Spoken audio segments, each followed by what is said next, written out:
A Vazante e Igarapés de Manaus recebem ações de limpeza. Na última semana foram retiradas mais de 6 toneladas da área do 40. Começa em todos os municípios do país a propaganda eleitoral de rua e na internet. No Pará, o Tribunal Regional Federal da Primeira Região determina que as empresas de telefonia celular deixem de praticar o bloqueio dos aparelhos celulares, mesmo que temporariamente. Essas e outras notícias você confere agora no Jornal da Amazônia. Olá, boa noite. Em Manaus são 21h12. Começa o período de vazante e a preocupação com o lixo aumenta. Nos igarapés, as ações de limpeza estão sendo intensificadas. Equipes da Secretaria Municipal de Limpeza Pública estão em vários pontos da cidade retirando dos igarapés lixo doméstico, mato e entulho. Na última semana foram coletadas cerca de 6 toneladas de lixo só do Igarapé do 40, nas proximidades da comunidade Jardim Brasil. Agentes de limpeza trabalharam para minimizar a quantidade de entulho no local, usando botes, caminhões e redes de retenção de lixo. No Igarapé do Franco, na Avenida Brasil, bairro Compensa, a situação não é muito diferente. As equipes estão realizando um trabalho contínuo e de intensa proporção, com a limpeza revezada em alguns pontos. Nesta segunda-feira, os garis da limpeza estiveram na área próxima ao Prosamin e nesta terça-feira retornam ao Igarapé do 40. De acordo com a CEMUSP, a limpeza do entorno dos igarapés já dura 2 meses. Os PROCONs de todo o país continuam recebendo muitas denúncias contra operadoras de aparelhos celulares. Em Belém, o Tribunal Regional Federal da Primeira Região determinou que as empresas de telefonia celular deixem de praticar o bloqueio dos aparelhos, mesmo que temporariamente ou a título de fidelização. O Ministério Público recorreu ao Tribunal Regional Federal sobre o argumento de que nada justifica o bloqueio dos aparelhos celulares, pois tal prática vincula o consumidor a ficar ligado a uma única operadora.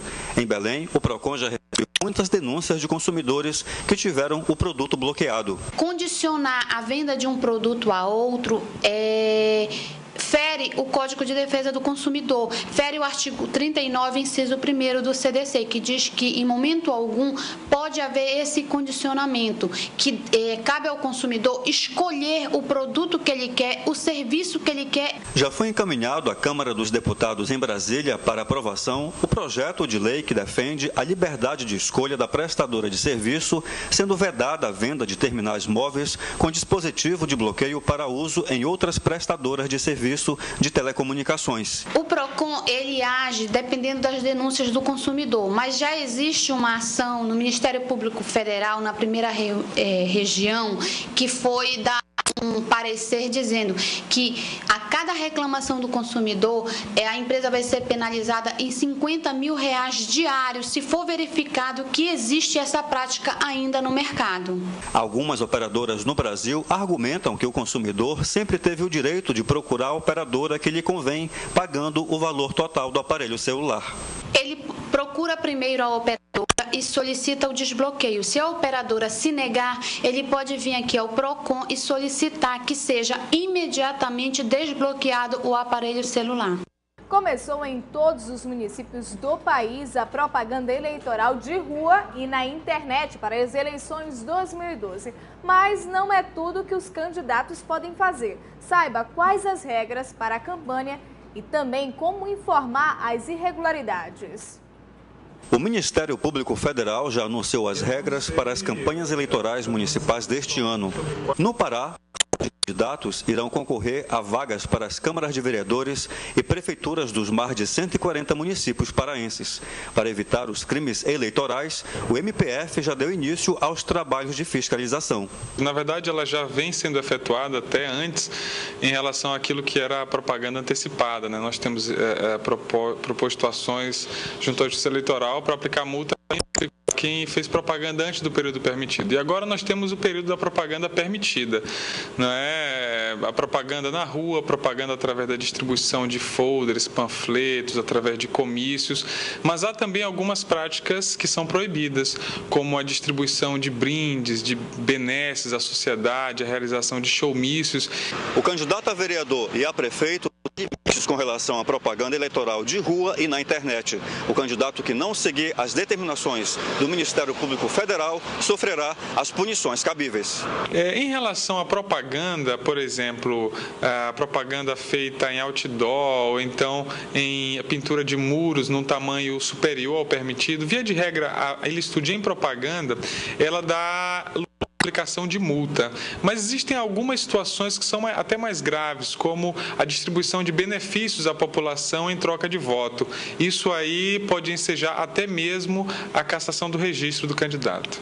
Os comícios acontecem até o dia 4 de outubro do primeiro turno e de 8 a 25 de outubro no segundo turno, nos horários das 8 da noite à meia-noite.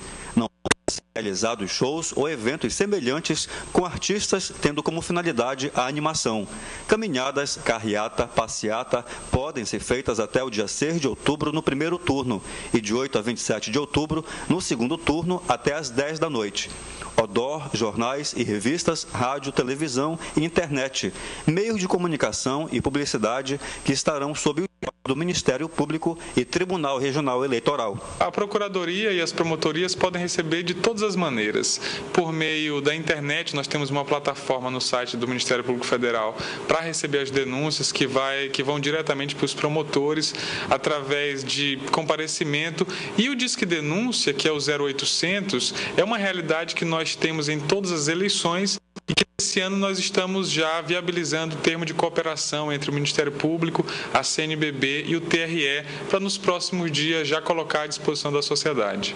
Às 9 horas da manhã do próximo dia 13, no auditório Gilberto Azevedo do SESI, localizado na Avenida Joaquim Nabuco, centro de Manaus, FIEAM, FEComércio, ACA, CIEAM, FAEA e FETRANorte promovem o lançamento do projeto Vira Vida Amazonas. A iniciativa visa o atendimento a adolescentes e jovens vítimas de exploração sexual, centrado na promoção dos direitos humanos. E em Brasília, vamos saber os detalhes sobre as regras das reservas protegidas do Patrimônio Nacional. É o que você confere no próximo bloco. Em Manaus, são exatamente 21 horas e 19 minutos.